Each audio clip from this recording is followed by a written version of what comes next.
When it comes to playing quarterback in the NFL, perhaps no trait or quality is more important than that of composure and being able to win games late when the pressure is on. When it comes to the Detroit Lions quarterback, not only has he been exhibiting this trait and quality, but he's been using it to help the Lions win games. And we're going to talk about it in today's episode, folks, so stay tuned. We used to be a team no one respected. We used to be a team no one feared. That was then. This is now. First victory of the year on the line. Goff's got it. Back, looks, throws, end zone. Yes! Caught! You know who we are. 10-5, end zone, touchdown Detroit Lions! And you know where to find us. We won't be far. We'll be on your front porch waiting for you. We are the New Era Lions. And we are driven by Detroit. Hello everyone, and welcome back to yet another episode of MCM Motor City Mania. I'm your host, David T. Pike, and as always, I just want to say thank you all for coming back, thank you all for your view, and we're going to be diving in right now. And to those that are coming back, again, thank you all for your view, your support, and your patronage. Thank you all for everything you do. It absolutely means the world to me, and I can't say thank you enough. And to those that are tuning into my show for the very first time, I just want to say thank you all for giving my show a shot. Thank you all for, tuning in, and hopefully you like the content, but more importantly, I hope I gain your subscription if I've earned and deserved it. And to everybody, I just want to say God bless. I hope you all are having a great day. I hope you all are doing good. And let's dive into the show. So here's the thing, folks. When it comes to playing quarterback in the NFL, or hell, playing quarterback on just about any level, you have to have the ability to handle pressure. A quarterback is the leader of the team as far as the players are concerned. Obviously, you're going to have captains. Obviously, you're going to have defensive leaders and other leaders. But universally, the quarterback is considered the leader of the team. He is the guy that everybody goes to when there's a problem or when they need somebody to step up and be that voice of leadership, to be that voice to kind of calm the storm when all chaos and hell is breaking loose around them. And perhaps no trait of that is more applicable than when you are late in a game or you're barely winning, you're losing, whatever the case is, and you've got to go out there as that leader, that quarterback, and you've got to find a way to win the game. Because everybody's looking to you. Everybody is saying, hey, we need this guy, our leader, our field general, to step up, and we need him to make plays so that way we can win this game. That way we can get this W. And when we think about some of the best quarterbacks in NFL history that have exhibited this quality, that have shown this trait, that have gone out on the field and have won games when it seemed all is lost, or when it's like, listen, there's very little chance of a victory, we start thinking of guys like Tom Brady, Joe Montana, Peyton Manning, Johnny Unitas, John Elway. And those are the guys from way back in the day. Dan Marino's another one. I mean, there are guys that have just been very, very good at pulling victory from the jaws of defeat. And those are the guys that are no longer playing. But there are guys that are even currently right now in the NFL that have the ability to win games late when it seems like all is lost. One of them is our former Lions quarterback, Matthew Stafford, who is the current active leader of active quarterbacks in terms of fourth quarter comebacks. That's what Matthew Stafford built a lot of his career on here in Detroit doing, winning games by coming behind and actually pulling a victory out. Now, that was Matthew Stafford, and Matthew Stafford taking nothing away from him. He's great in the clutch. He's great in finding ways to win late. But the current Detroit Lions quarterback, Jared Goff, is definitely no slouch in that. Like I said, Matthew Stafford leads the list right now of active quarterbacks in terms of fourth quarter comebacks. But Jared Goff actually is pretty good in that regard as well. Most people don't know this, but Jared Goff is actually tied 8th out of all active quarterbacks right now with 13 fourth quarter comebacks in his career and 16 game-winning drives. So Jared Goff actually does know a thing or two about actually coming back from behind and winning games, especially in some very high-pressure games. But you have to think about this. When it comes to Jared Goff's been in the league now for about 7 or 8 years. And the majority of his career time since being in the NFL has actually been spent with the Rams. He's only been in Detroit now for going on his 3rd season. But what's particularly peculiar about Jared Goff is that almost half or more of his game-winning drives and fourth quarter comebacks have come from his time here in Detroit rather than when he was with the Rams. Think about that. He's been here less than 3 years, and he's got half or more of his production in the fourth quarter as far as winning games and drives or fourth quarter comebacks than he had when he was with the Rams. Think about that. 7 of Jared Goff's 13 fourth quarter comebacks have come while he's donned the Honolulu blue and silver. And 8 of his freaking 16 game-winning drives, so exactly half, have done that while he's been here in Detroit. So again, in less time, Jared Goff has exhibited here in Detroit that he has the ability to come through in the clutch, that he has the ability to come through when it's a gotta-have-it moment. We need you to make a play. Jared Goff has shown that, hey, you can trust him with the ball. You can ensure that if we have the ball in Jared Goff's hands, we have a decent shot of coming up with a victory. Now, I'm going to say this. Jared Goff has had some pretty, I'm going to say, memorable fourth quarter comebacks while being here in Detroit. Probably the one that's the most memorable one I even have in my freaking intro video where Jared Goff threw that touchdown to St. Brown against the Minnesota Vikings, the one that started it all for here in Detroit. That is a play that people are not going to forget anytime soon because that was the first win of the Dan Campbell era. That was the first win of Jared Goff as the quarterback of the Detroit Lions, and it was absolutely one of those situations where the quarterback, Jared Goff, the offense, they had to drive all the way down the field, had to make plays, and it was the last play. Listen, you either win or you lose, and the Lions go out, Jared Goff throws a perfect pass, we win the game. But like I said, Jared Goff has multiple fourth quarter comebacks here in Detroit. He's won against the Green Bay Packers in the fourth quarter twice. He's won against the Bears twice in the fourth quarter. He's won against the Jets in the fourth quarter. He has game-winning drives and fourth quarter comebacks against quite a couple of teams. But in this year alone, he's also exhibited. He's got 2 fourth quarter comebacks this year alone and 3 game-winning drives. The 2 fourth quarter comebacks, very first game of the year against the Kansas City Chiefs, and just the one that we had against the Bears. The game-winning drive that's not part of that fourth quarter stat is the one against the Los Angeles Chargers. So again, Jared Goff has exhibited that trait here with the Detroit Lions. And it's a trait that not a lot of people give him recognition for, not a lot of people give him more credit for. But we have to think about this. What is the definition of a fourth quarter comeback? It's usually when you're down, you come back, you win, or a game-winning drive is when you're tied, you drive down the field, and hey, you kick a field goal to win it. Something like that. There's other obvious scenarios as well, but I'm not getting into all those. I'm just simply giving you guys a basic kind of overview. Here's the thing. I said Jared Goff's got 2 fourth quarter comebacks this year and 3 game-winning drives. But the thing we're going to talk about today is the game we just had against the New Orleans Saints, where technically that wasn't a game-winning drive, and it wasn't a fourth quarter comeback. But Jared Goff, again, showed his ability to be Mr. Clutch, to have those ice veins, to go out and make plays, to make sure the Lions could win when it was absolutely crucial and imperative to do so. So that's what we're going to talk about today. We're going to talk about how Jared Goff, on that last drive and one other particular play, showed his ability to be that field general, to be that leader, to win the game for the Lions, or at least help win the game for the Lions. He wasn't the only person. So that way, we could get that W and walk away with the win against the Saints. So that's what we're going to talk about today. And we're going to take a look at some film to do so. So here we go. We got 3 plays to look at. So here's the first one. The first 2 plays we're going to look at are pass plays. The last one we're going to look at is not. But you'll see why I'm doing what I'm doing here in a moment. Here's the first play. The first play we're going to see, as I set it up for you guys, we're in the gun. We got 3 wide receivers to the left, 1 to the right. As I start getting through everything, I'm going to show you guys what it's like in full speed. We have the Saints right now showing themselves that they're going to blitz because they got 6 men in the box, right? And the Saints, as we're about to see when the play runs through, they're running man coverage across the board. So, Goff snaps the ball. The Saints decide to bring only 4 of the 6 guys that were in the box. So 4 go and 2 stay and do pass protection. They do pass coverage. Now, what we're going to see from the Lions as the play runs through is that the Lions are running what is known as a level concept as far as different kinds of wide receivers and receivers in general that are running different levels of the offense on defense. You've got Amon-Ra St. Brown, who is running a drag route underneath, and then you've got Sam Laporta, who's running kind of like a medium-level in pattern or dig pattern over top. So what you're doing is you've got multiple levels, so that way Jared Goff has different places to look at on the field. Now, when we go back to the beginning of that play, Jared Goff notices that there's a 1 high safety look. So there's only 1 safety back, so that way if somebody tries to throw the ball deep, there's at least a safety that can cover either half of the field. But what happens is Jared Goff recognizes that as Sam Laporta is breaking in, that safety is out of position. He's too far back to come down and give immediate help to help that linebacker or cornerback that's covering Sam Laporta.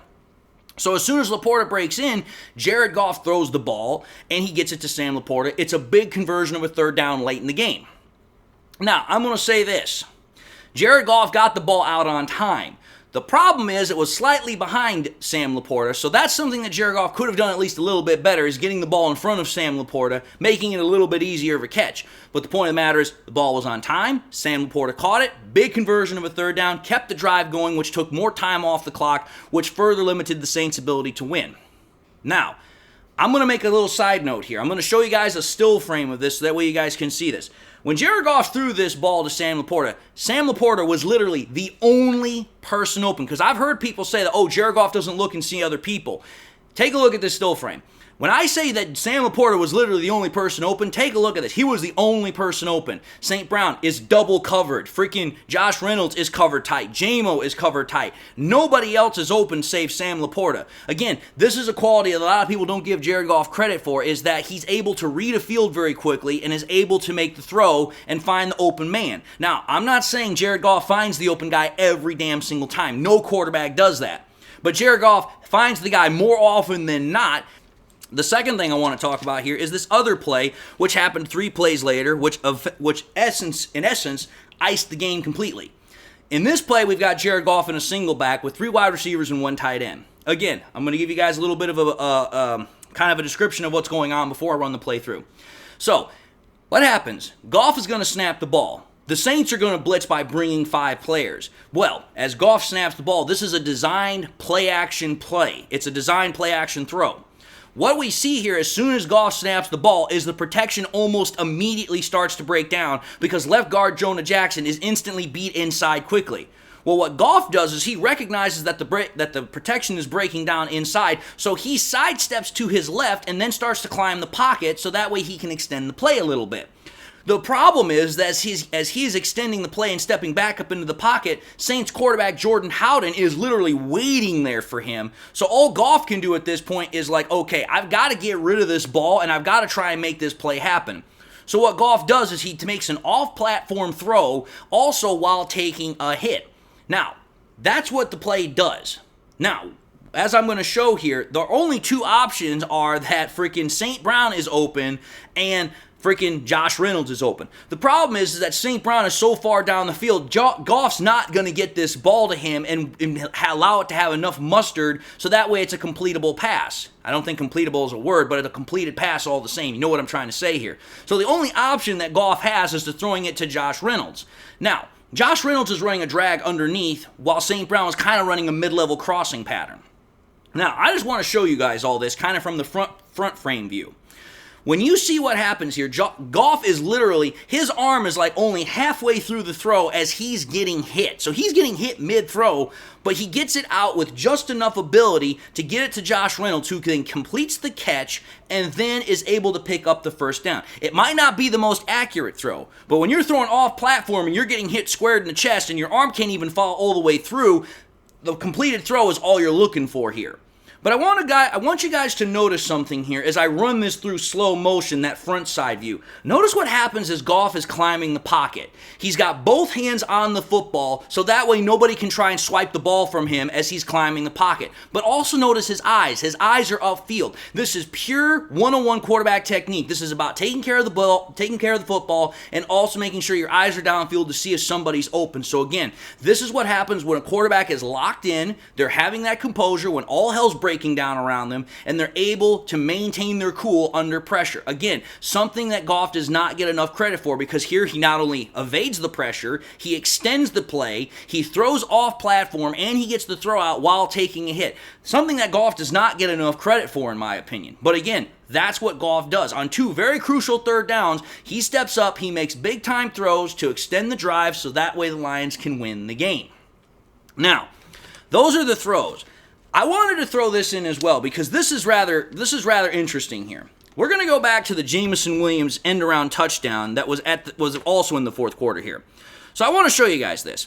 Here's the play. We're in the single back here. My paper is just not going to work here, so whatever. We're in the single back. We got 2 wide receivers and 2 tight ends. Goff snaps the ball, and what he's going to do is he's going to kind of simulate a play-action fake, but then as soon as he gets through simulating the play-action fake, he then gives the ball to Khalif Raymond running from the right to the left. It's supposed to be an end-around that way.